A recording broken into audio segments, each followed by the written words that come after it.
पढ़ेंगे जेल में मेरे मित्र विषय है ना। पहले देखो लेखक परिचय देखो। स्वतंत्र भारत के प्रथम प्रधानमंत्री पंडित जवाहरलाल नेहरू जी का जन्म 14 नवंबर सन आप सभी विद्यार्थियों का हार्दिक अभिनंदन 99 में हुआ था। ठीक है, ये जो जेल में मेरे मित्र वो जो क्या है विषय है उसका लेखक कौन है? जवाहरलाल नेहरू ହେଲା।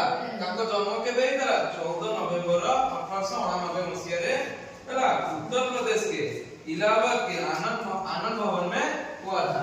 ठीक है, अब हम देखें वीडियो देखेंगे उनके बारे में के साथ आज फिर आप लोगों के बीच में उपस्थित हो गया। पिछले दिन जवाहरलाल नेहरू जी का जो जीवन परिचय है, जो इससे संबंधित मार्मिक जानकारी हमें प्राप्त हो सकती है, आइए हम उसे प्राप्त करने का पूरा प्रयास करते हैं। देखो उनके पिता का नाम क्या था? पंडित मोतीलाल नेहरू है। और उनके पिता पंडित मोतीलाल नेहरू अपने समय के प्रतिष्ठित वकील थे। कौन जते मोतीलाल नेहरू कौन ताको समय रे कौन प्रतिष्ठित कौन जने वकील थे हैला,